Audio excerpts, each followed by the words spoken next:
पाठ 11 सच्चा ज्ञान। 3 राजकुमार गुरुकुल में शिक्षा ग्रहण कर रहे थे।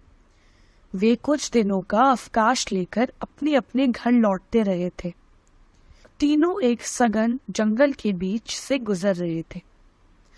हम तीनों इस बात पर गर्व कर सकते हैं कि हमने ढेर सारा ज्ञान प्राप्त कर लिया है। संसार में बहुत कम लोग हमारी तरह भाग्यवान होते हैं जिन्हें इतना ज्ञान प्राप्त हुआ, पर हम सबका ज्ञान बराबर नहीं है। क्या मतलब है तुम्हारा? मेरा ज्ञान तुम दोनों के ज्ञान से अधिक है। मैं अधिक ज्ञानी हूँ। कैसी मूर्खता भरी बातें कर रहे हो। मैं तुम दोनों से बड़ा हूँ और मेरे पास ही ज्यादा ज्ञान है। तुम दोनों मुझे ज्ञान का भंडार मान सकते हो। मैं तो गुरुकुल में आने से पहले भी पढ़ता था, इसलिए मेरा ज्ञान तुम दोनों से ज्यादा है। ज्ञान के मामले में तुम दोनों मेरी बराबरी नहीं कर सकते। मेरे पिता बहुत बड़े ज्ञानी हैं। उनका पुत्र होने के नाते मेरी रगों में ज्ञान भरा है। इस कारण मैं तुम दोनों से ज्यादा ज्ञानी हूँ। मेरी माताजी देश की मानी हुई विदुषी है। मैं उनके पेट में 9 महीने रहा हूँ। मैं तो अभिमन्यु के समान गर्भ से ही सीख कर आया हूँ। तुम दोनों ज्ञान के मामले में मेरा मुकाबला नहीं कर सकते। मेरे घर में सेवक तक पढ़े लिखे हैं। तुम दोनों मेरे आगे मूर्ख समान हो।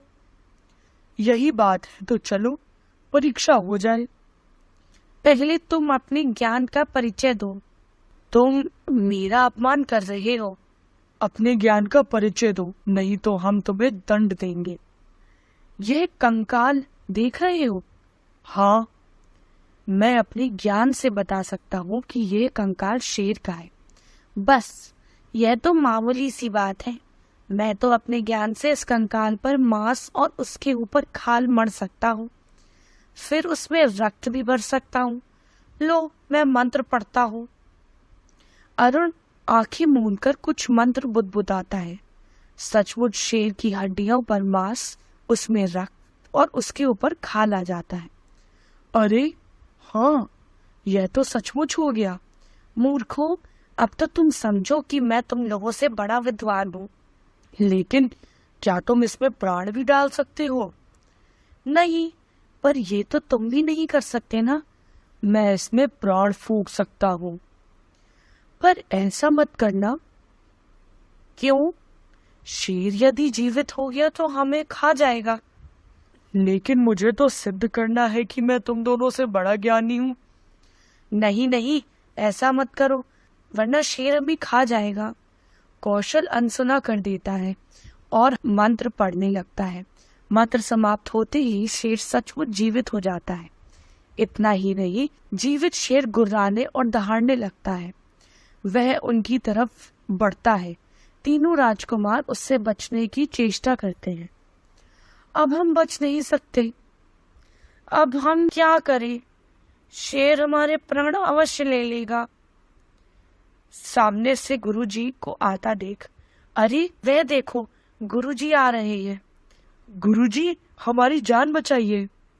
मुझे मालूम था कि तुम दोनों के अंदर अभी अहंकार बहुत है और तुम अपने ज्ञान का नुकसान भी कर सकते हो, इसलिए मैं तुम लोगों के पीछे पीछे ही आ रहा था।